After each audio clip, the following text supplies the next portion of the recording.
샬롬 샬롬. 성도 여러분, 지난 한 주 동안 평안하셨습니까? 오늘은 2022년 11월 13일 10일로 두 번째 맞는 주일이고 또 성신 강림 후 23번째 주일입니다. 다 그 자리에 일어나셔서 찬송가 589장을 하나님께 찬양하겠습니다.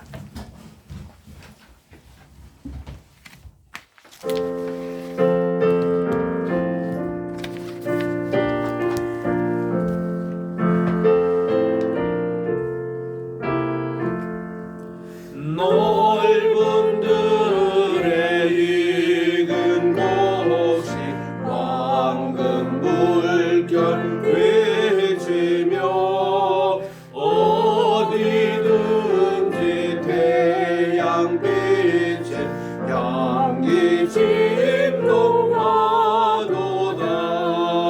모로 익은 조국식은 낯을 기다리는데 때가 지나가기 전에 어서 추수합시다. 추수할 것 많은 때에 일꾼 매우 적으니 열심히 있는 일꾼들을 주여 보내주소서.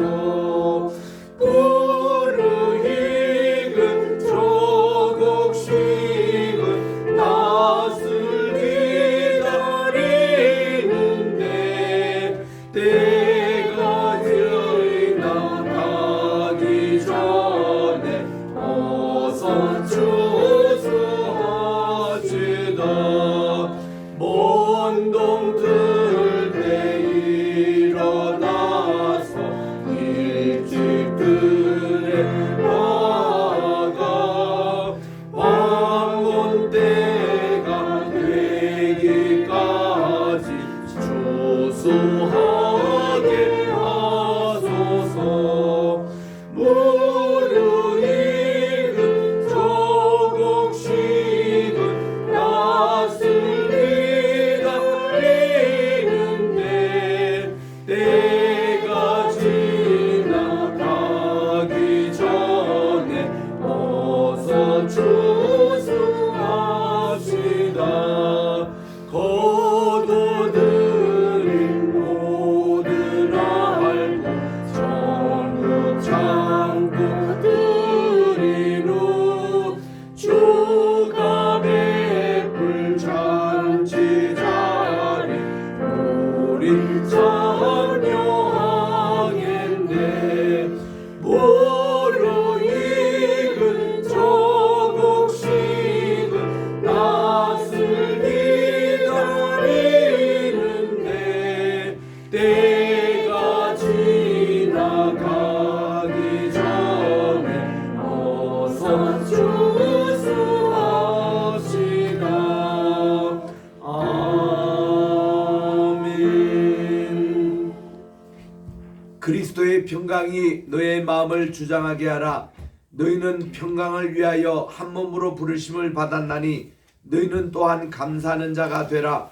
그리스도의 말씀이 너희 속에 풍성히 거하여 모든 지혜로 피차 가르치며 권면하고 시와 찬송과 신령한 노래를 부르며 감사하는 마음으로 하나님을 찬양하고 또 무엇을 하든지 말에나 일에나 다 주 예수의 이름으로 하고 그를 힘입어 하나님 아버지께 감사하라. 아멘.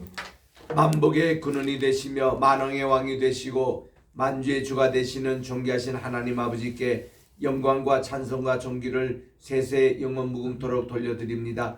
거룩하고 복된 이 주일 주님 앞에 나와 오늘도 예배를 드리오니 하나님께서 이 자리에 강림해 주셔서 저희들의 예배를 받아주시고 한없는 은혜와 축복 내려 주시옵기만을 예수님의 이름으로 기원드리옵나이다. 아멘. 공동 참회 기도 다 찾으셔서 한 목소리로 하나님께 우리의 죄를 고백하겠습니다. 시작. 사랑과 은혜가 충만하신 하나님, 다음 주일 추수 감사절을 준비하며 올해 한 해에 베푸신 감사의 제목들을 올려드립니다.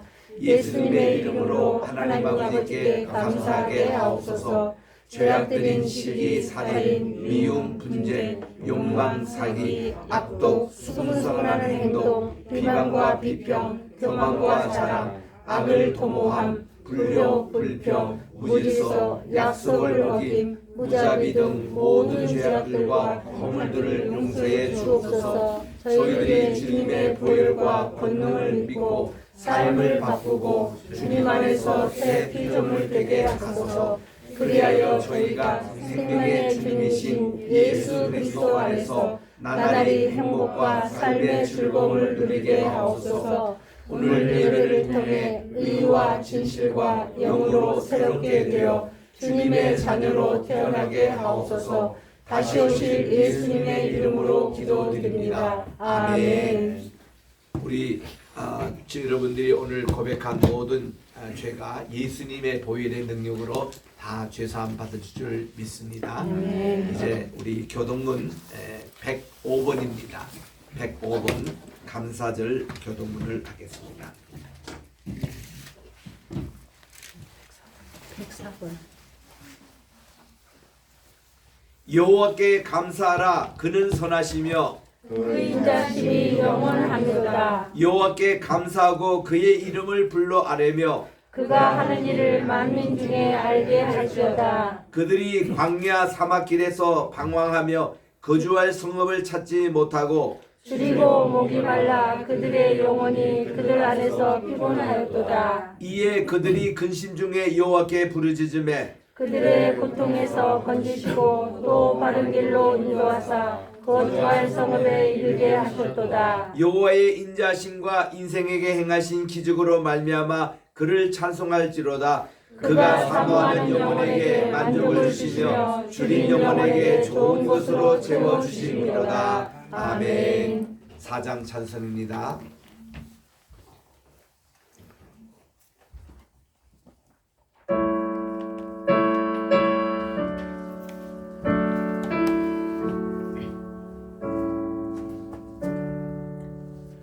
성부 성자와 성신 영원히 영광 받으옵소서.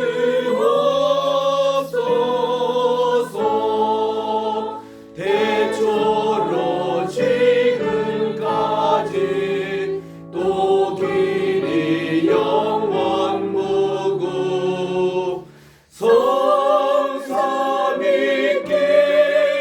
영광. 아멘. 착석하시고 오장로님 나오셔서 기도 인도해 주겠습니다.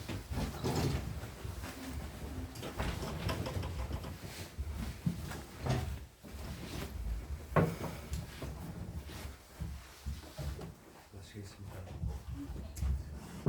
사랑과 은혜로 언제나 저희들을 보살펴 주시고 이끌어 주시는 하나님 아버지, 지난 한 주간에도 주님께서 저희를 구겨 살펴 주시고 보호해 주시고 풍요로운 결실에 주심을 감사드립니다. 하나님 아버지, 정말 한 주간 지내면서 주님 보시기 어땠는지요? 주님 말씀 속에 산다고 하였지만 그렇지 못한 경우가 많이 있습니다. 아버지 하나님, 회개하오니 용서하여 주시옵소서. 아버지 하나님, 또한 지금은 2022년 11월 중순입니다. 아버지, 얼마 남지 않는 올해 주님과 동행하는 시간이 되게 하여 주시옵소서. 아버지 하나님, 예수 그리스도의 십자가의 보혈로 우리 죄악과 허물을 씻게 받게 하여 주옵시고, 아버지 하나님, 정말 이전에 나와서 저희가 예배 드리는 것만큼 아버지 하나님 주님께서 기뻐 받으실 줄 믿습니다. 아멘. 새해 했던 계획들을 기억하여 주시고, 그동안 11개월을 지나는 동안 정말 어떻게 우리가 지켰는지 다시 한번 아버지 하나님 짚고 넘어갈 수 있도록 도와주시고, 남은 이 22년을 풍성하게 아버지 하나님 마무리 지을 수 있도록 주님 도와주시옵소서. 하나님, 우리 이 나라를 위해서 기도드립니다. 인류 역사와 아버지 하나님 주관이 되시는 아버지 하나님, 이 나라와 이 민족을 위해서 기도드립니다. 아버지 하나님, 나라가 혼란에 빠지지 않게 도와주시옵소서. 아멘. 하나님 우리 대통령이야 주여. 정치인들과 하나님 유정자들이 주님께 기도하면서 이 나라를 이끌어가게 하옵소서. 아멘. 하나님 정말 기도하는 민족이 되게 해주시고 아멘. 말씀으로 나라를 세우고 이끌어가게 아멘. 하옵소서. 아멘. 하나님 정말 진실처럼 쏟아지는 거짓 정보들을 위해서 주여. 미혹되게 하지 마시고 아멘. 우리 사이가 또한 양분되어 서로 싸우지 않도록 아버지 하나님 도와주시옵소서. 아멘. 아버지 하나님 정말 주님께 찬양과 영광을 돌리고 말씀 위에 세워지는 민족으로 아버지 하나님 이 지구상의 모든 사람들이 주님을 알게 되는 그날까지 선구자의 나라로 주여. 이 나라를 이끌어 주시옵소서. 아멘. 아버지 하나님 우리의 연약함을 아시는 하나님 아버지 정말 나의 구주시오 치유자이심을 고백하게 하옵소서. 아멘. 아멘. 정말 경마와 싸우며 고통 중에 있는 성도 있습니다. 아버지 하나님 같이하여 주시옵소서. 아멘. 정말 사탄과 마귀의 유혹을 당하지 않게 하시고 아멘. 가정과 사업장, 직장의 주여. 여러 일들과 경제적으로 고민되며 간구하는 기도를 주께서 들어주시고 아멘. 친히 응답하여 주시옵소서. 아멘. 아버지 하나님 정말 날씨가 추워짐에 따라 우리 주변을 아버지 하나님 정말 저희 주변을 보살필 수 있도록 지금 도와주시옵소서. 아멘. 절망 속에 살아가는 이들이 없게 하여 주시옵소서. 아멘. 아버지 하나님 또한 기도드립니다. 이번 주에는 우리 대학 수능 시험이 있습니다. 아버지. 아버지 하나님 많은 학생들이 오랫동안 준비한 만큼 아버지. 자기의 능력을 전부 발휘할 수 있도록 하여 주옵소서. 아멘. 수험생 자녀를 두신 가정에도 항상 아버지. 기도로서 준비하게 하시고 아버지. 주님께서 자녀에게 주셨던 주여. 지혜와 은총을 내려 주시옵소서. 아멘. 목표하는 학교에 진학하여 모든 영광을 우리 주님께 돌릴 수 있게 하여 주시옵소서. 아멘. 아버지 하나님 또한 기도드립니다. 이 겟세마네 교회에 세워 주심을 감사합니다. 아멘. 주님께서 뜻이 있어 세워 주셨으니 주님. 우리 주님의 뜻대로 사용하여 주시옵소서. 아멘. 아버지 하나님 겟세마네 교회와 성교회와 신학교를 기억하여 주시고 아버지. 많은 일에 쓰임 받을 수 있도록 우리 물질적으로 부족하지 않게 해 주시고 아멘. 많은 인재로 가득 채워 주시옵소서. 아멘. 아버지 하나님 이 교회를 위하여 여러모로 또 수고하는 손길들이 있습니다. 그 성도들 섬기는 성도들을 기억하여 주시옵시고 주님을 향한 사랑과 헌신이 주님 오시는 그날까지 변함없이 아버지 하나님 이루어질 수 있도록 성령으로 이끌어 주시옵소서. 아멘. 우리 윤사무엘 목사님과 사모님을 기억하여 아버지. 주시고 또 병마로 힘든 가운데 이 한 주간을 지내왔습니다. 아버지요. 두 분을 굳건히 세워 주시고 아멘. 정말 주님의 일을 할 때 주님의 일을 끝날 때까지 아버지 하나님께서 같이하여 주시옵소서. 아멘. 이 모든 말씀 살아계신 예수님 이름으로 기도드리옵나이다. 아멘.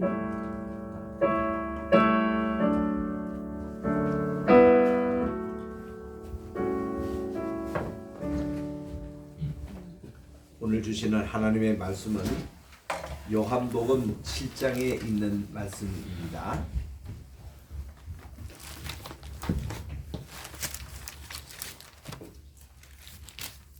요한복음 7장 1절부터 제가 몇 절을 함께 읽을 테니 마지막 절은 합독해 주시기 바랍니다.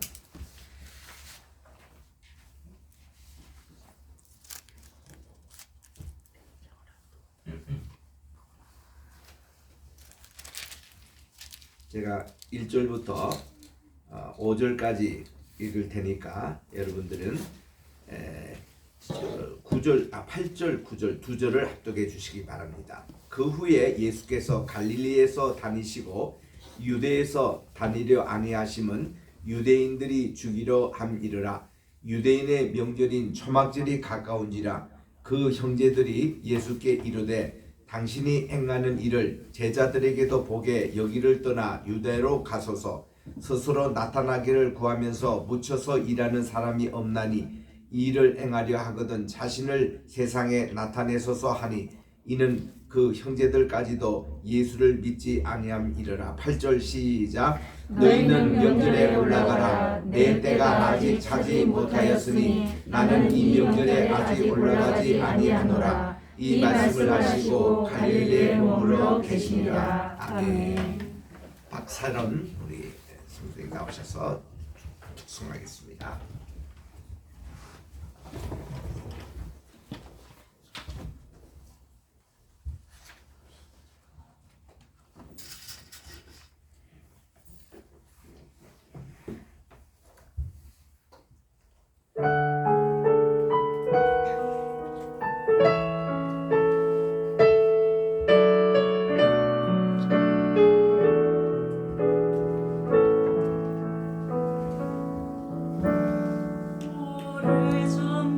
오래전부터 날 누르는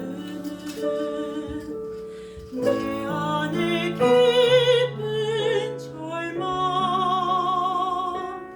아무 희망도 어떤 기대도 내게 없는데 사람들의 외면과 날 거절하는 눈빛 아픈 상처로 짙은 어둠으로 깊이 빠져만 가는데 어디선가 내게 들리는 하나님 아들 주님 이야기 그분이라면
깊은 절망에서 날 자유케 하신 사랑 난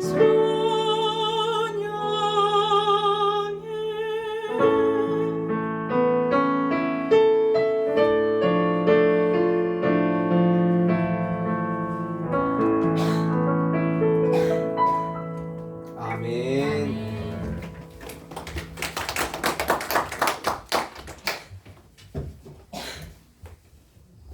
하나님 아버지, 내 마음의 묵상과 내 입술의 모든 말이 주님께 연락되기를 원하네.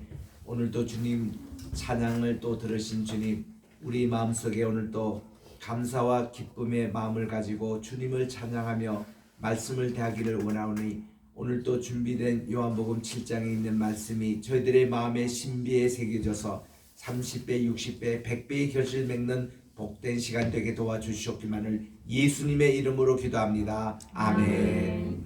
할렐루야. 지난주에 우리 또 비대면, 우리 교회 처음으로 비대면 예배를 드려봤습니다. 우리 코로나 몇 분이 또 확진되셔서 근데 오늘 이렇게 다시 또 대면 예배를 드리니 너무 반갑습니다. 다음 주일은 우리가 추수감사주일로 지킵니다. 성경적으로 추수감사주일은 우리 맥추절에 해당되는 이 칠칠절 혹은 오순절이라고 그럽니다. 요게 이제 보리와 밀의 수확을 하나님께 감사하는 절기고, 그 다음 이제 성경에서 추수감사절에 해당되는 것이 수장절, 초막절, 장막절, 이 세 가지 다른 용어가 있습니다. 같은 말인데 수막절, 수장절, 장막절, 초막절, 이때 하나님께 정말 모든 과일을 수확했던 것을 감사해서 드리는 그런 절기입니다만은, 우리가 지금 지키는 우리 추수감사절은 11월 달에 우리가 지키지 않습니까? 이거는 이제 먼 훗날에 1620년 청교도들이 영국의 그 국교도의 박해에 피해서 그들이 이제 미국으로 이민을 갔습니다. 그래서 그들이 이 인디언들이 이 토착민들이 있었던 미국 땅을 개척하는데 처음에 얼마나 힘들었을까요? 그들은 예배 자유를 위해서 갔지만은 예배를 드릴 때는 정작 한 손에는 성경책을, 한 손에는 총을 들고 예배를 드렸어야 했습니다. 그러다가 그들이 이제 겨울을 지나게 됐는데, 그 겨울은 얼마나 추웠는지 저도 이제 보스턴에서 약 7, 8년 동안 살아봤기 때문에 보스턴의 그 겨울이라는 것은 엄청나게 춥습니다. 그 위도가 우리나라의 그 비하면 만주에 해당돼요. 오늘날 저 중국에 있는 그 연변 지역 그쪽 위도이기 때문에 굉장히 춥습니다. 이런 가운데서 102명이 갔다가 그 한 겨울을 지났는데 44명이 얼어서 돌아가셨어요. 동사했습니다. 그런 이제 어려운 가운데서 이제 그 이듬해 1621년에 봄을 맞게 됐고, 봄을 맞게 될 때에 한 친절한 인디언 청년이 이렇게 왔습니다. 우리가 지금 말은 인디언이라고 얘기하지만 거기 있는 토착민들은 아메리칸 인디언 하면 굉장히 싫어해요. 우리가 왜 인디언이냐 이겁니까? 왜냐하면 그 당시 콜럼부스라든지 또 미 대륙을 개척했던 초창 인물들이 지구의 끝자락이 여기에 그 당시는 이 지중해 끝에 가면은 이게 절벽에 대해서 떨어진다고 생각할 그때였거든요. 근데 그 콜럼부스가 1492년에 여기 이제 가서 대륙을 발견했지 않습니까? 1392년, 지금도 저는 잊혀지지 않는데 그거 외우는 방법이 뭐냐? 내 구두. 이렇게 자기가 이제 구두가 떨어질 뻔했대요. 그래서 콜럼부스가 내 구두, 그게 내 구두 1492 그렇게 우리가 외우지 않습니까? 그래서 그가 이제 이 지구 반대편으로 항해를 했던 것은 대단한 위험이자 또한 굉장한 그의 용기였습니다. 왜냐하면 여기 떨어질 수밖에 없다라는 그 관념을 깨고 가서 이렇게 가면은 인도가 나온 줄 알았대요. 인도. 그래서 인도에 가서 차도 구입하고 향도 구입하고 그리고 무역도 하면서 가서 도착한 곳이 아메리칸 땅이었는데 그 땅에 도착하니까 이것을 아메리칸 인디언이라고 이렇게 얘기했다는 거예요. 여기도 인도 땅이라고 그 콜럼버스는 끝까지 그렇게 믿었다는 겁니다. 근데 인도 땅이 아니잖아요. 그래서 요즘은 용어가 바뀌어져 가지고 아메리칸 네이티브스라고 그럽니다. 이게 원주민이다. 그래서 이제 그 다음 주가 우리 추수감사절이고 그다음 11월 24일 목요일이 미국에서 지키는 땡스기빙 이 추수감사 때인데 그때마다 저는 일부러 이 청교도들이 처음 도착했던 메이플라워가 도착했던 거기 이제 갑니다. 플리무스라는 곳에 매사추세츠 보스턴에서 한 40분 이제 내려가면 나오는 플리무스에 가보면은 거기에 원주민들이 플래카드를 걸고 이거는 우리 땅이다. 그러면서 백인들 당신들이 우리 땅을 침략해 왔다 하고 데모를 500명 100명씩 해요. 꾀까리도 치고 막 북도 치고 그러는데 그 아메리칸 인디언이라고 하는 토착민들 아메리칸 네이티브가 그분들이 우리 한국 사람이에요.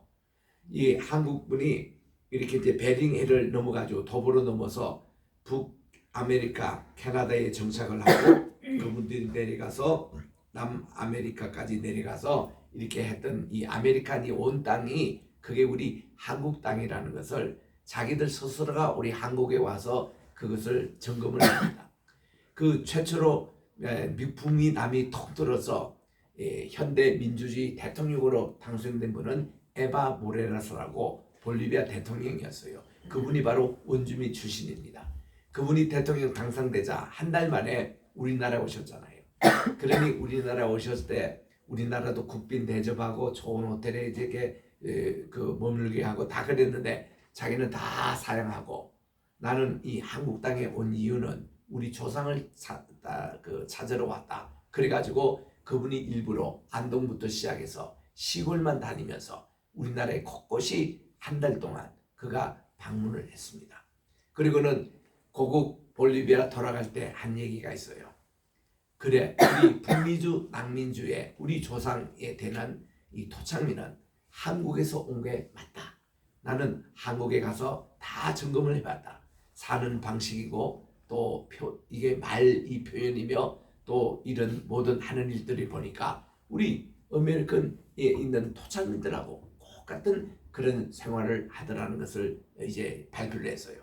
제가 참 흥미롭잖아요. 저는 볼리비아 자주 다니기 때문에. 그래서 제가 한 달 볼리비아 갔을 때는 공식 일정 다 마치고 일부러 저도 시골에 가서 쭉 점검을 해봤습니다. 해봤더니 그 시골에 가서 그 원주민들이 사는 모습을 보니까 우리가 어릴 때 자랐던 그 모습 그대로 사는 거예요.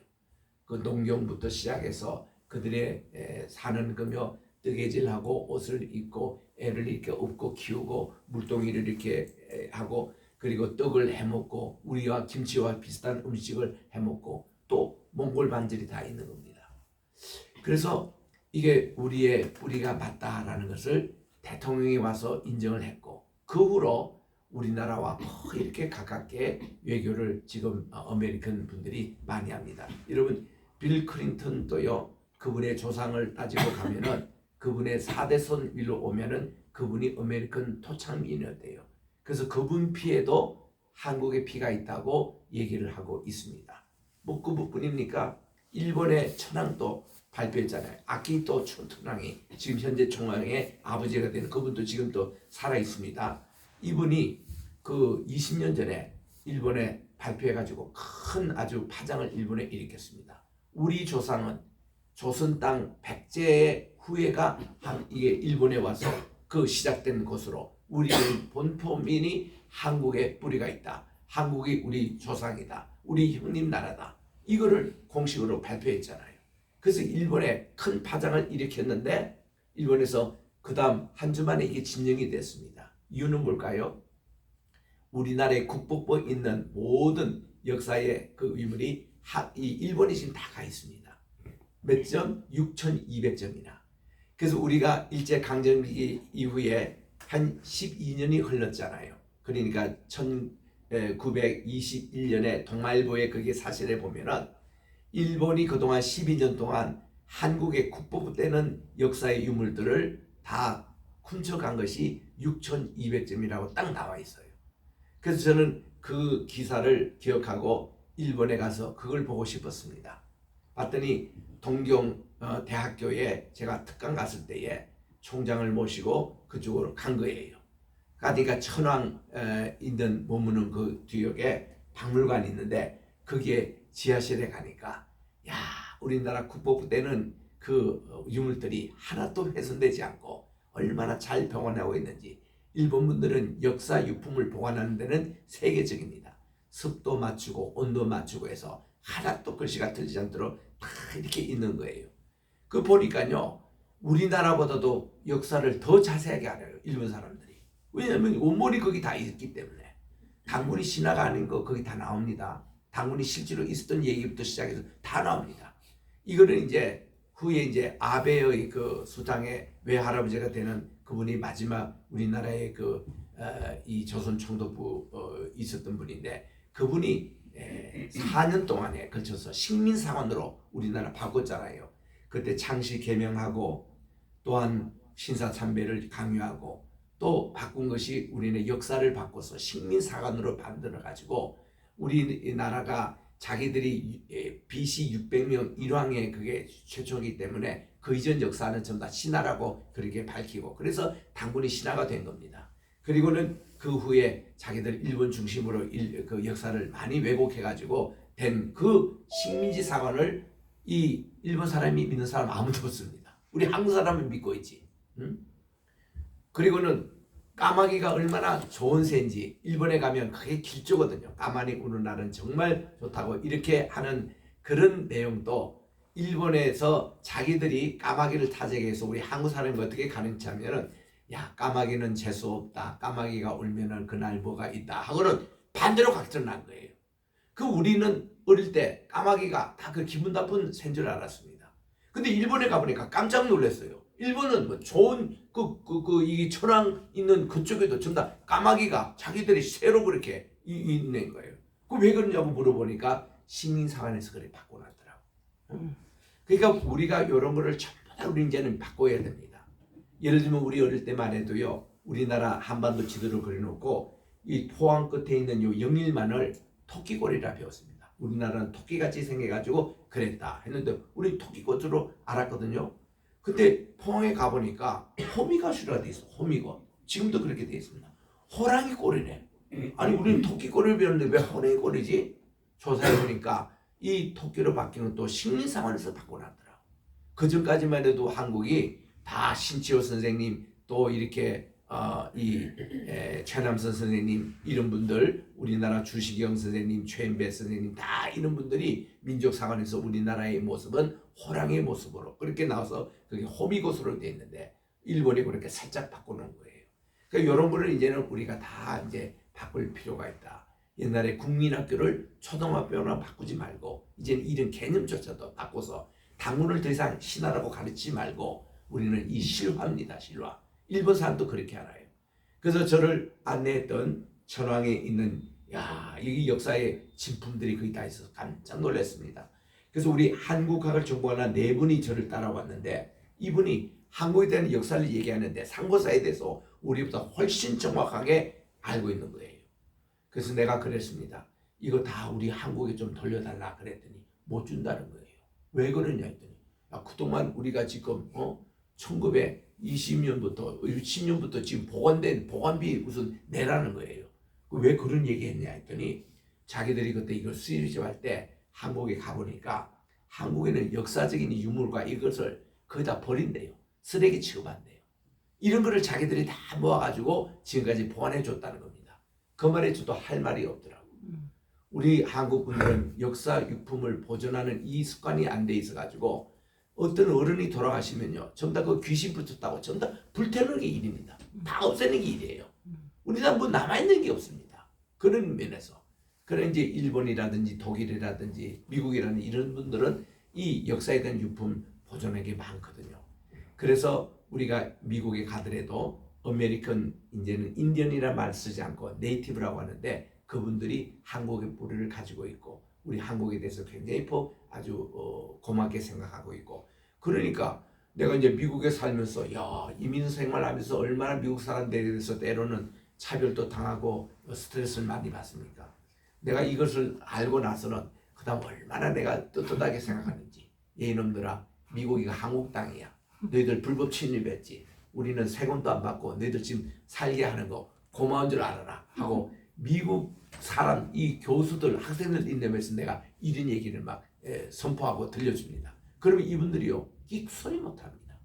고개 끄덕끄덕하고 있어요. 그리고 내가 벨리부터 흘러가서 왜 이 아메리칸 네이티브가 한국 사람인지를 다 얘기하고 이랬더니 그분들도 시인을 해요. 미국 사람들 솔직한 분들이거든요. 그래서 이런 참 추수감사절을 이렇게 맞이할 때마다 참 그런 참 프라이드를 우리가 느끼는 그런 절기입니다. 다음 주 우리 추수감사절 하나님께 정말 한 해 동안 베푸시는 은혜를 감사하면서 우리 찬양을 하십시다. 오늘은 우리가 지난주에 있어서 요한복음 7장을 강의할 차례입니다. 6장에서 예수님이 생명의 빵으로 우리에게 공개를 해 주시지 않습니까? 그래서 오병이의 기적도 해 주시고 우리 주님께서 이것을 통해서 주님이 어떻게 생명의 빵이시고 우리 주님을 통해서 이거를 먹지 않으면은 우리 조상들이 먹었던 만나는 그거 먹고 다 이거 죽었고 또 오병이에 참여해서 그 빵을 먹는 사람도 다 죽었잖아요. 그러니까 우리 주님은 썩을 양식을 위해서 일하지 말고 썩지 않을 양식, 이게 예수님의 빵입니다. 예수님이 그 빵을 먹는다는 것은 우리 주님을 믿는다는 얘기입니다. 그분을 믿기만 하면 우리가 죽음에서 우리가 생명을 얻게 되는 이런 그것도 우리가 죽고 나서 모든 사람이 그렇잖아요. 모든 사람 다 죽습니다. 누구든지 다 죽습니다. 문제는 죽음 후의 세계에 대해서 우리는 염두에 두고 아는 사람이 있는가 하면은 그런 세계 없다 하고 하는 사람들은 삶의 질이 완전히 틀려요. 우리는요 죽음 후에도 이 세상이 그 다음 전개되는 것을 알고 있습니다. 불교에서는 윤회설이라는 것을 믿기시어 그들은 뭔가니 전생과 또 이생과 내생에 대한 이런 삶을 하고 있습니다. 어제 제가 KBS IFC 뉴스 보기 전에 8시부터 이렇게 보니까 뭐 단짝이라는 이런 제목을 가지고 불교에서 모든 이게 짐승들, 이 애완견들을 이렇게 뭐 복도 빌어주고 또 그 죽은 그 짐승에 대해서 뭐 이렇게 식을 하고 이런 장면을 보여주더라고요. 가만히 들어보니까 불교에서는 충분히 가는 얘기다. 왜냐하면 불교에서는 윤회설을 믿기 때문에 우리가 지금 사람이 이제 이 생에서 이렇게 죽잖아요. 그러면 내 생에서는 뭘로 태어날지 모른다는 거예요. 이게 개로 태어날 수도 있고 고양이로 태어날 수도 있고 심지어는 바퀴벌레도 태어날 수 있어가지고 인도 사람들 보면요 그 힌두교 윤회설을 믿는 사람들은 집에 들어가면 바퀴벌레가 버글버글합니다. 내 보스턴 대학 다닐 때 그 기숙사에 가보면 인도 바퀴벌레 한 마리도 못 잡아요. 왜냐하면 이거 괜히 잡다가는 이거 내가 내 생에 가가지고 나도 바퀴벌레로 태어날지 모르니까 이게 내 모습일지도 모른다 이거야. 또 이 전생의 어떤 모습으로 이런 거를 믿어요. 참 내가 태국에 가서 전도할 때 참 신났습니다. 이게 막 복음 전하도록 100% 다 믿어요. 이분들이 뭐 예수님 믿겠다는 거예요. 다 믿겠다는 거예요. 나는 이분들이 진짜 크리스찬 된 줄 알았거든요. 나중에 보니까요 예수님도 한 신으로 믿는 거예요. 다른 거 다 믿는데 그 중에 하나로 믿는 거. 인도에 가서 내가 벵가루에서 코인 신학교에서 대학원장으로 있으면서 몇 학기 가서 강의를 이렇게 했는데 한 번은 이 TH에 많은 그 학교에서는 이제 조교들입니다. 그리고 조교수 벌써 이렇게 티칭을 하는 분이에요. 공화까지 나를 따라온 거예요. 그래가지고는 차를 하자고 해서 한 1시간 반 비행기 타기 전에 조금 있었는데 이분들이 커피를 하면서 내 얘기가 이분의 교수님 참 강의를 들으면서 참 많은 은혜를 받았습니다. 그 뭐의 은혜를 받았느냐 했더니 이번 내가 로마서를 강의하고 왔거든요. 로마서에 나오는 복음이라는 것을 확실히 깨달았다는 겁니다. 그래서 자기들이 큰 도전을 받았다는 거예요. 그거 뭐 다 아는 얘기인데 왜 그 뭐 복음에 대해서 모르느냐 그랬더니 이 복음에 대해서 이렇게 정확하게 알려주는 선교사가 그동안 없었다는 것입니다. 그러면 그 선교사님이 당신들에게 뭘 했는데 이 복음을 안 가르치냐? 우리에게 오신 선교사님들은 와서 건물을 지어주고 우리에게 빵도 사주고 돈도 주고 연필도 주고 이런 거는 잘 하셨는데 이 성경에 대한 복음의 내용을 잘 가르쳐 주지 아니했습니다. 난 깜짝 놀란 거예요. 야, 교육 선교가 이게 중요한데 이 중요한 것을 안 가르치고 빵 아무리 제공하고 건물 아무리 지어도 복음을 모르고 지금까지 15년 동안 목사 짓을 했대. 자기 얘기가 그래요.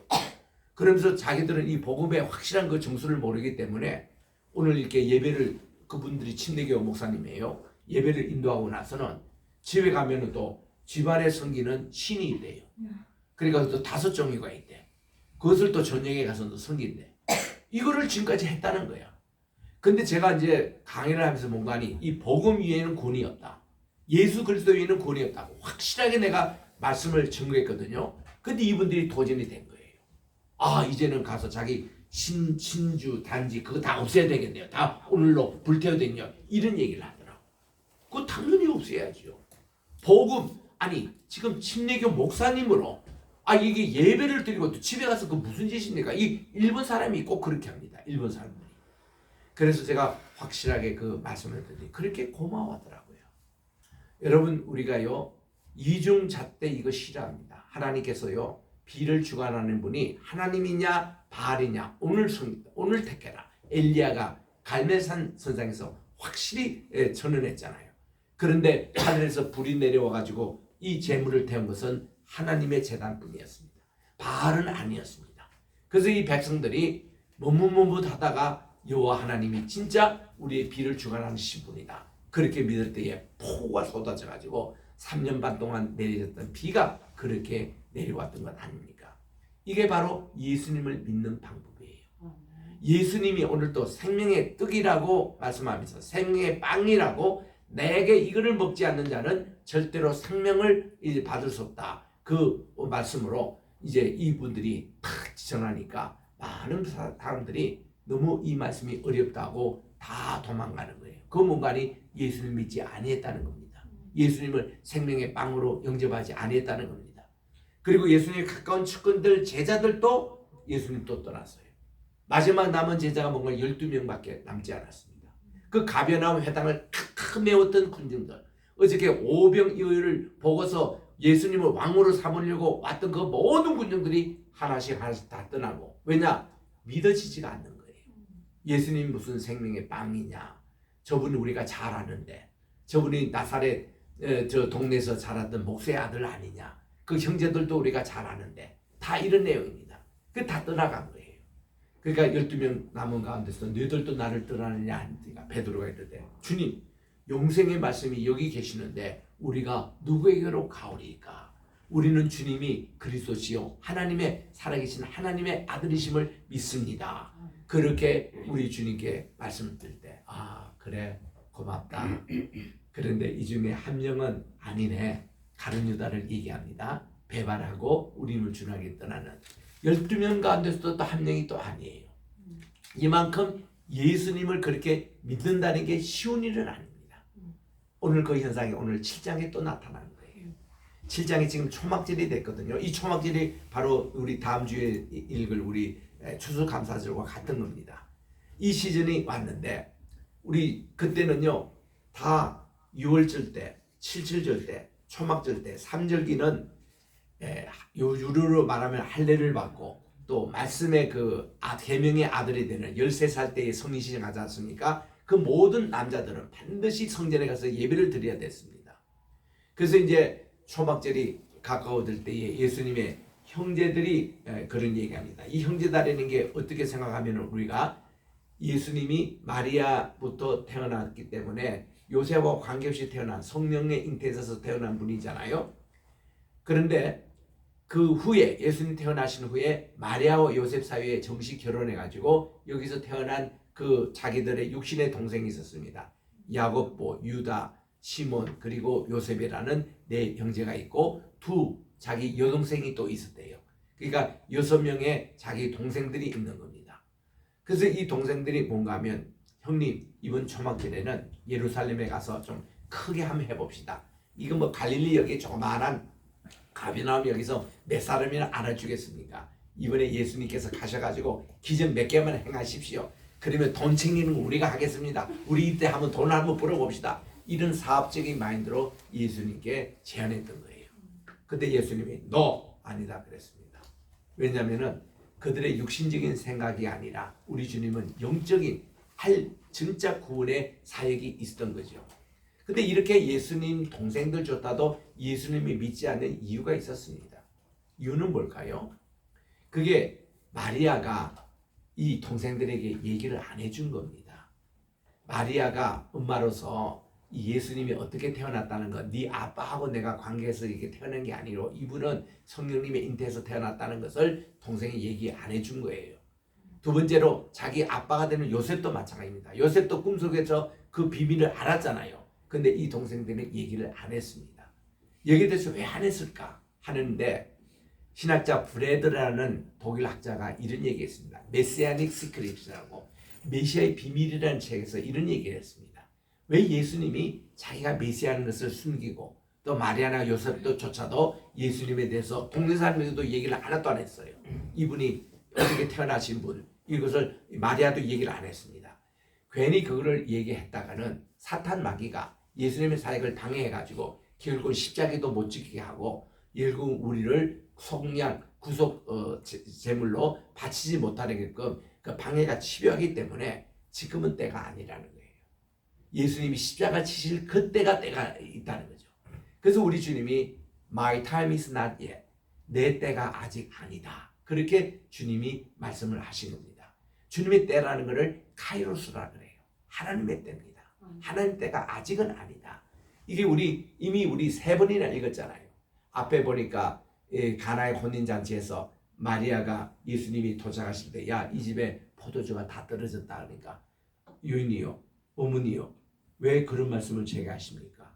저는 아직 내 때가 아닙니다. 내 때가 아직 아니에요. 그렇게 말씀하셨잖아요.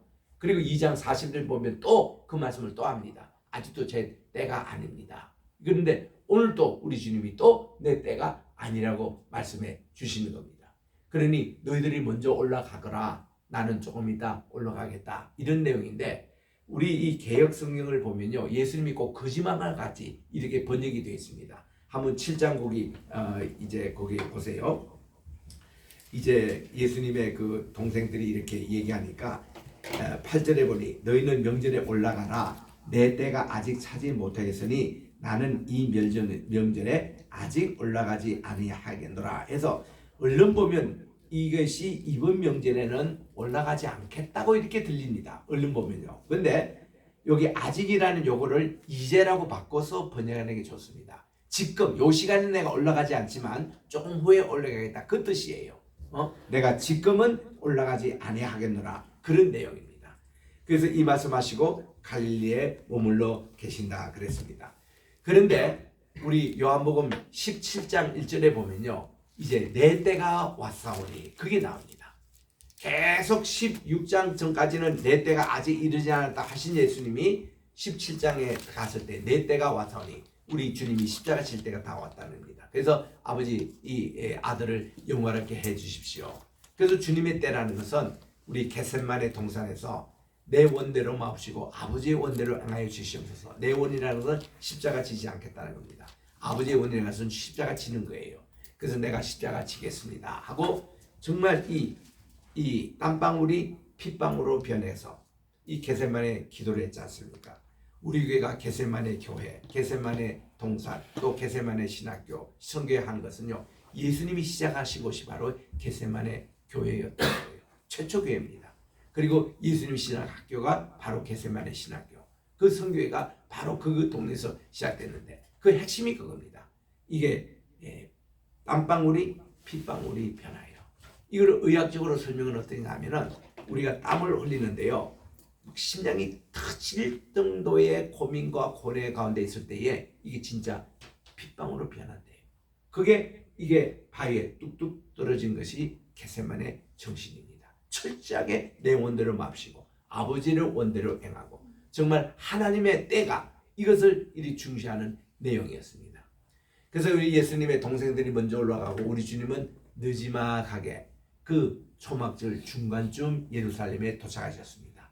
도착하실 때에 웅성웅성 소문들이 많았습니다. 왜냐하면 6개월 전에 예수님이 6월절에 이 예루살렘에 오실 때 말이죠. 우리 주님이 그 한 가지 이 사람들에게 지금 요즘 말하면 수배, 사형수 수배로 걸린 적이 있습니다. 그게 뭔가 하니 우리가 지난번 5장에서 살핀 대로 38년 된 중풍제를 거치셨는 것은 좋았는데 그날 안식일이었습니다. 안식일인데 이날 내 침상을 들고 집으로 가라. 그게 이제 걸려가지고 안식일에 침상을 들고 그걸 가게 했다고 예수님을 죽이려고 지금 수배가 일어났는데 마침 그때 6월절에는 예수님이 다시 조용하게 갈릴리로 가셨거든요. 근데 이 사람들이 요번에 초막절에 또 분명히 갈릴리에 예수라는 분이 내려올 텐데 이때는 우리가 체포해가지고 죽이자. 이런 하나의 그룹들이 있었습니다.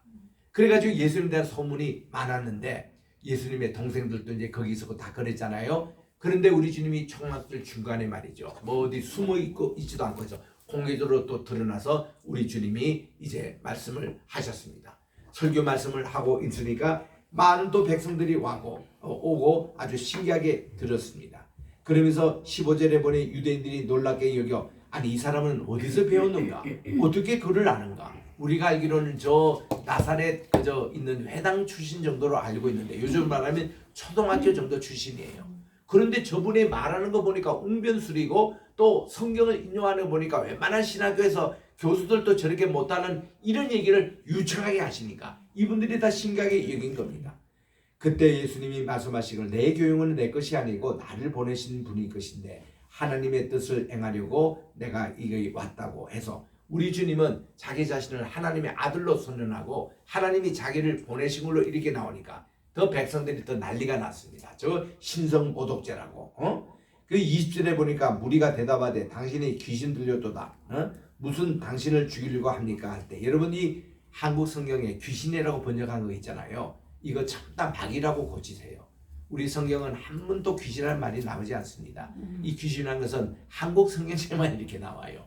우리 귀신이라는 말을 뭐 저쪽에 이 다른 나라에 가도 그렇게 하진 않는데 그 요즘은 우리 뭐 한국에도 한국의 그 귀신 개념이 미국에도 있어가지고 엑소시즘이라는 영화 같은데 나오고 이제 또 육감이라는 영화 같은데도 가끔씩 있습니다만은 이 그렇다고 그 사람들이 귀신이라는 용어가 아니라 고스트라는 표현을 쓰거든요. 그래서 어저께가 누구 우리 성도님한테 질문이 왔습니다. 제게 왜 하나님에 대해서도 고스트라는 말을 쓰느냐, 홀리 고스트라고 우리 성신할 때 그렇게 하잖아요. 그렇게 돼서 이분의 개념은 이 고스트가 이 세상에서 다 귀신으로 쓰는 용어인데 왜 하나님에 대해서 고스트라는 표현을 쓰느냐 그거 할 때 제가 그런 말씀을 드렸습니다. 우리 이 성경에서 고스트라는 그 용어가 이제 푸뉴마라는 그 말에서 나오고 푸시케라는 용어에서 나왔는데 그 뜻이 뭔가 하면은 요즘으로 우리가 얘기하면 혼이라는 거예요. 혼이 떠나가다. 우리 혼 지정의를 지배하는 혼인데 예수님이 마지막 십자가에서 혼이 떠나가시다 할 때 사복음서가 전부 다 고스트라는 표현을 씁니다. 예수님의 혼이 떠나가시다. 그런데 예수님은 본래가 이 고스트가 지 소문자가 아니고 대문자로서 홀리 고스트가 성신님, 하나님의 거룩한 우리의 혼의 개념의 성신님으로 그래서 하나님께 부르신 용어를 이 세속 사회에서 이 고스트라는 용어를 이제 그렇게 이렇게 잘못 사용되는 것이 오히려 저들이 잘못 사용합니다. 할로윈이 아니고 본래는 우리 이게 홀리 그 이 제성 침례 바로 그 전날들 했던 것을 오늘날 할로윈이라고 이렇게 그거를 교묘하게 글자 하나 바꿔가지고 지금 이렇게 할로윈 파티를 하고 그러잖아요. 그러니까 오늘날 교회에서는 미국에서 그래요. 홀리윈 이래가 바꿔가지고 WIN 그리고 우리는 이 하나님의 이기심으로 또 교회에서 또 모임을 갖고 그렇게 합니다만은 그런 개념과 같아요. 그래서 이런 여기 또 귀신이 걸렸다 하는 것은 다 마귀라는 겁니다. 우리 영어로 보면 데벌이에요, 데벌. 그래서 우리 주님은 이게 아니고 우리 주님이 이렇게 말씀합니다. 너희가 이 할례에 대해서 예를 듣는데 너희들이 지금 나를 죽이려 하는 것도 안식일에 이분 병상을 자기 침대를 들고 가라고 하는 거 그 때문에 나를 죽이려고 하지만은 자 너희들 한번 봐라.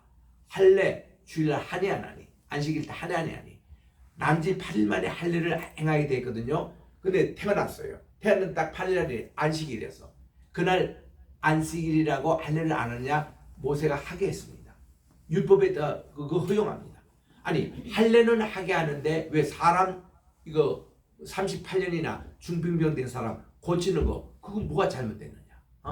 그리고 그 사람이 건강이 얼마나 회복이 됐으면 자기의 그 침상까지도 메고 집에 가는 거 박수 쳐주고 격려하고 축하해줄 일을 왜 너희들이 이런 율법에 대해서 잘못 오해하고 있느냐? 거기에 대해서 우리 주님이 바르게 지금 가르치시는 겁니다. 그러니까 24절에 외모로 판단하지 말고 공의롭게 판단하라 하니까 사람들이 예수님을 잡아 죽이려고 했습니다. 그때 우리 주님은 공적으로 내가 지금 너희들을 가르치고 있는데 공개적으로 체포할 사람도 없는 거예요. 그래서 우리 주님은 당당하게 그렇게 말씀하실 때에 마침 이날 우리 초막절 마지막 날이기 때문에 초막절에는 두 가지를 합니다.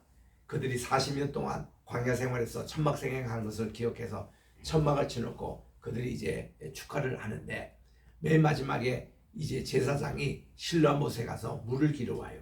성전으로 이렇게 이제 올라오는 우리가 40년 동안 물이 없어가지고 목말라 죽은 사람이 아무도 없다는 이거를 감사하는 그런 예식이었는데 그 물을 떠오는 제사장들 보고서 우리 주님이 말씀합니다. 여러분들이요 누구든지 명모하거든 다 제게로 오십시오. 내 배에서 흘러나오는 생수의 강을 마시도록 하라고 그렇게 초청을 했습니다. 그랬더니 저 물은 마셔도 또 우리 또 목마르지만 사마리아 여인에게 얘기한 대로 내가 주는 물은 영원히 죽지 않는 생명의 물이라고 생명수라고 그렇게 얘기해서 이것은 우리가 앞으로 받을 성신님 홀리고스트라고 얘기한다고 그렇게 여기서 줄을 다는 겁니다. 이렇게 해서 예수님은 우리에게 생명수를 공부해 주신 분으로 그렇게 나오는 것입니다. 그렇게 이제 나오니까 여기에 대해서 또 예수님에 대해서 이렇쿵 저렇쿵 하면서 난리가 날 때에 니고데모가 등장을 해서 얘기합니다. 바리새인에게 자기 동료 바리새인입니다. 이 니고데모는 요즘날 산장에서 우리 주님과 야밤중에 찾아와서 신앙상담했던 그분인데 아니 우리 율법에 사람을 이렇게 이게 심판하지 않고 정죄할 수 있느냐 그래가지고 일침을 딱 가했더니 자기 동료 바리새인들이 니고데모에게 당신도 그럼 저 갈릴리에서 온 그 당이냐? 갈릴리에서 무슨 선한 것이 났느냐? 이런 얘기로 또 이제 핀잔을 주었습니다만은 니고데모가 여기 중요한 역할을 했습니다. 예수님이 당장 체포되지 않도록 그렇게 막은 분이 니고데모거든요. 왜 이런 얘기했냐면은 그 당시에 북쪽 갈릴리 출신 하면은 어부들이고 무식하고 배우지 못했고 권력세계에 이제 쫓겨나왔는 이런 사람으로 개념을 알았던 거예요. 남쪽 여기 예루살렘에 와야 제대로 신사 대접받고 인간 대접받는데 갈릴리는 뭐 선한 것이 태어날 수가 없다라는 고정관념이 있었던 것입니다. 그러니까 예수님이 갈릴리에서 왔다고 그러니까 그들은 보세요. 예수님 지금 베들레헴에서 출생하고 모르고 있습니다. 예수님이 예루살렘 이 남쪽에서 출생된 것을 그들은 인포메이션이 없는 거예요. 그러니까 당연 예수님이 자라신 나사렛 그 동네만은 알고 있었던 거예요. 그래서 이런 고정관념을 우리 주님이 다 깨트리시고 우리 주님이 정말 생명의 수, 생명수도 공급하는 주님이심을 공개하면서 오늘 귀한 이 말씀을 하신 겁니다. 나머지는 우리가 좀 이따가 성경 공부 시간에 좀 자세하게 언급을 하도록 하고 오늘 말씀은 이걸로 마치겠습니다. 기도하겠습니다. 하나님 아버지 감사합니다. 오늘도 요한복음 7장을 통해서 저희들에게 주신 귀한 주님 말씀 주님은 초막절 마지막 날에 정말 우리 주님이 생수의 강임을 선언하시고 누구든지 이것을 마시지 않는다는 생명을 얻지 못한다는 그리고 이것은 앞으로 우리가 받을 성신임을 가르치심을 요한복음은 오늘도 증언하고 있습니다. 이 말씀을 오늘도 깊이 우리가 기억하고 우리도 생수의 근원 되시는 예수님으로부터 영원히 목마르지 않는 물을 공급하는 이 시간이 되게 도와주시옵기만을 이번 또 우리 추수감사절에는 생수의 강의 근원이 되시는 예수님을 통해서 꼭 우리가 하나님께 진심으로 감사하는 이런 절기가 되게 도와주시옵기만을 예수님의 이름으로 기도드립니다. 아멘. 526장 찬송 부르며 준비하시는 분 하나님께 드리겠습니다.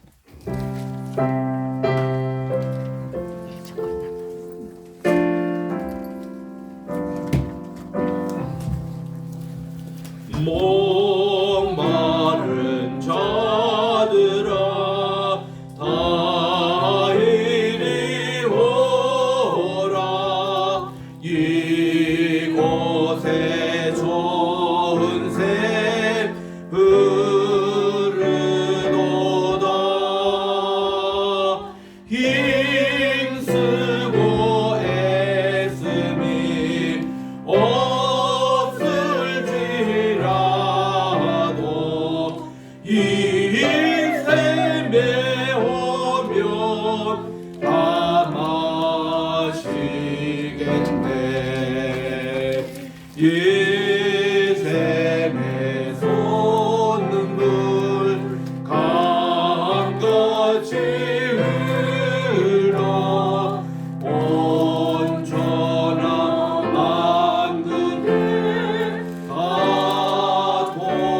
나와서 쉬고 또 마시겠네.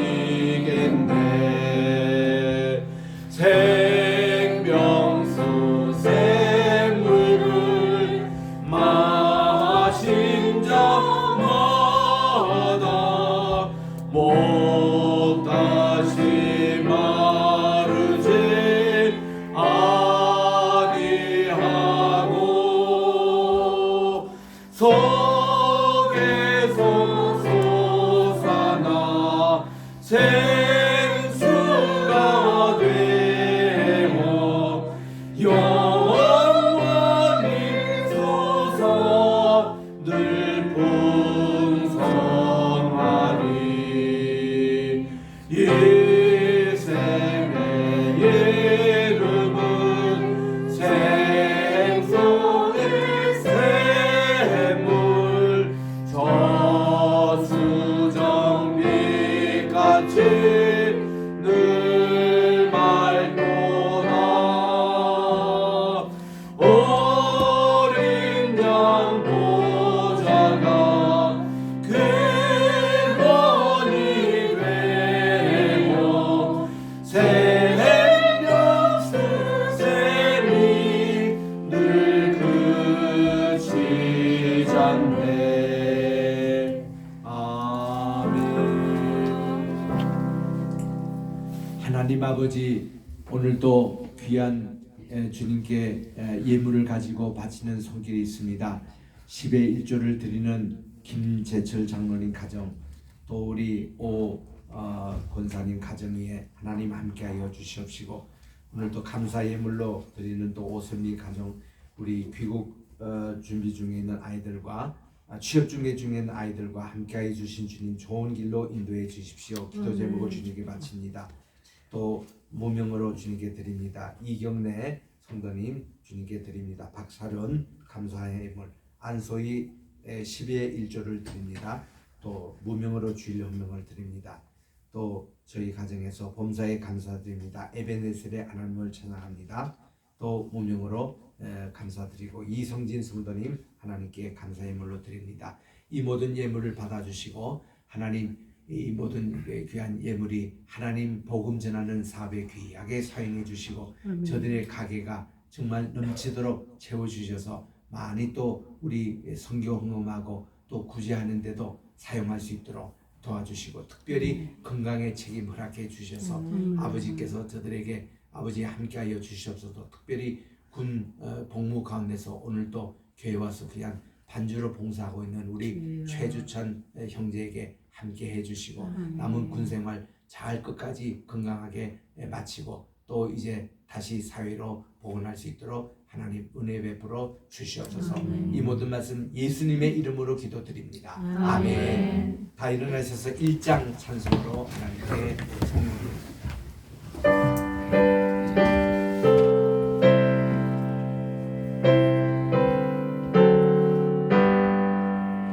만복의 근원 하나님 온 백성 찬송 드리고 저천사여 찬송하세. 찬송 성도 성자 성신